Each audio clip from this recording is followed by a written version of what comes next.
So let's get started with today's telehope. Miss Victoria, if you could introduce yourself and who you're with and all that fun stuff. Yeah, absolutely.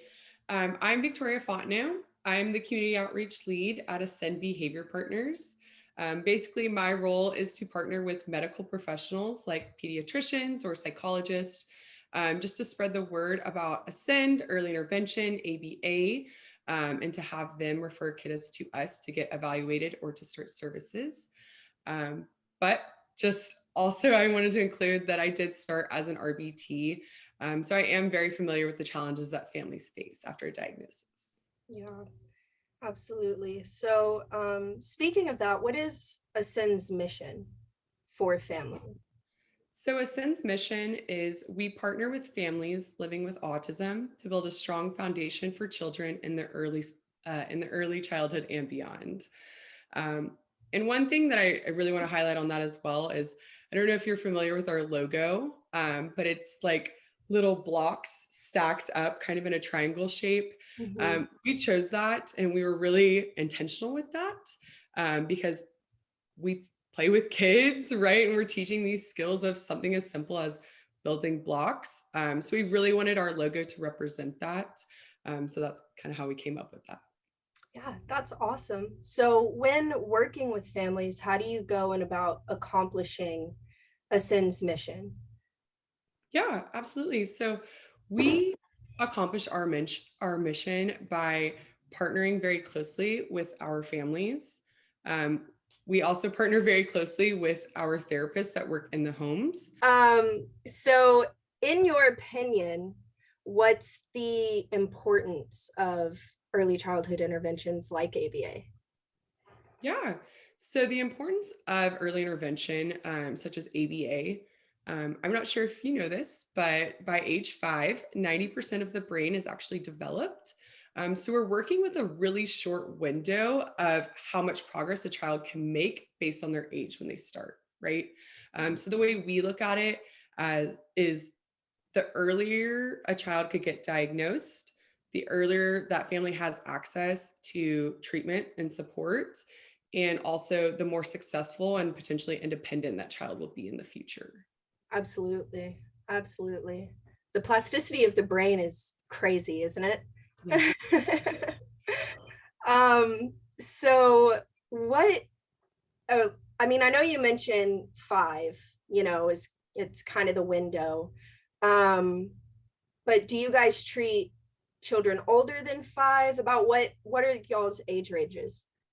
Yeah, so for the diagnostic evaluations, we typically do kiddos 18 to 48 months.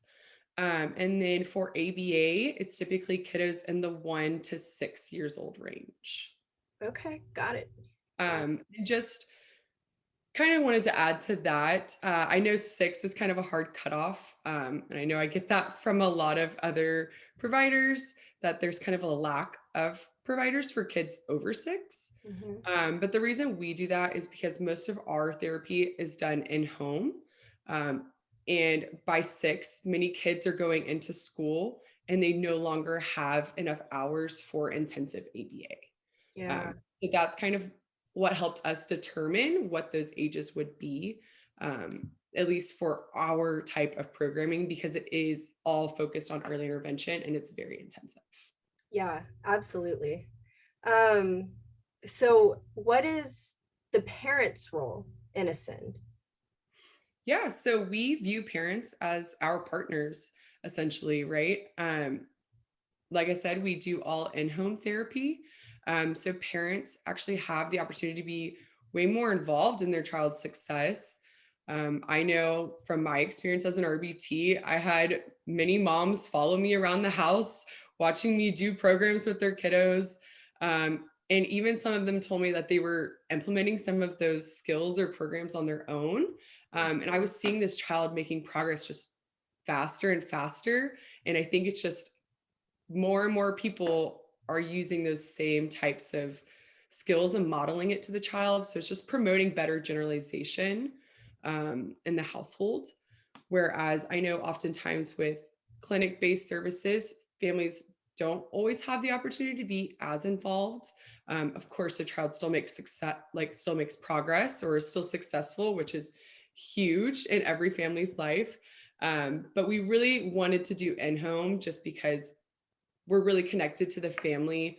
Um, at the end of the day, the home is not a perfect environment, right? Like you're gonna have things happening. There's gonna be screaming siblings. There's gonna be who knows, right? Right.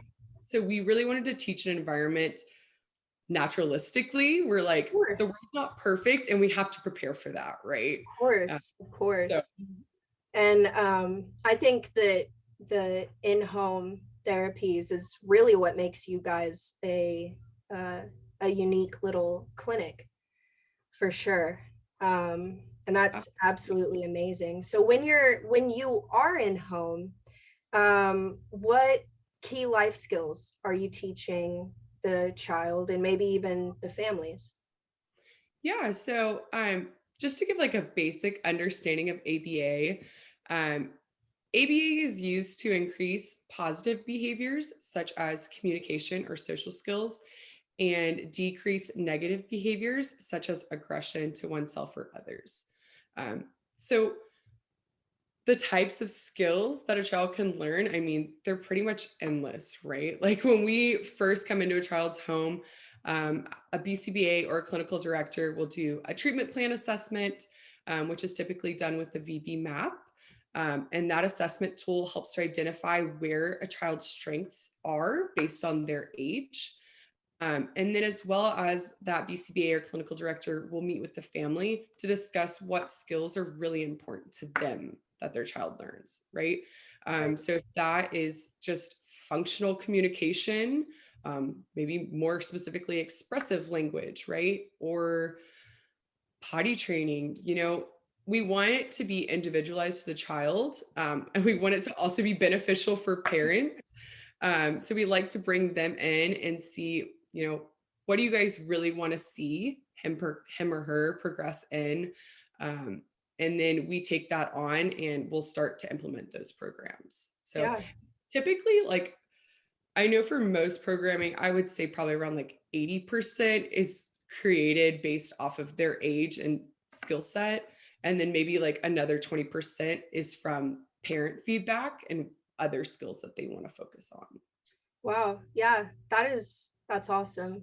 Um, and I really like how individualized and how adaptive you guys are. And I know that most ABA clinics have to be individual and adaptive, right? I mean, that's Yes, a part of the therapy. absolutely.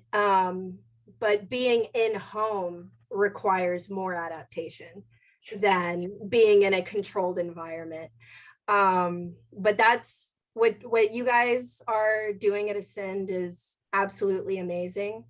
um Thank you so much for joining us in the telehope. I'm so glad that we were able to connect and um chit chat about some really rad stuff. Yeah. Yeah, Thank you this so is, much for having me. It was such a pleasure to be here with you today. of course, of course. And if anyone is looking for information on Ascend, you guys can run over to their website. It's just a simple Google as Ascend ABA and they'll pop up. So thank y'all for watching, and I will see y'all in the next one.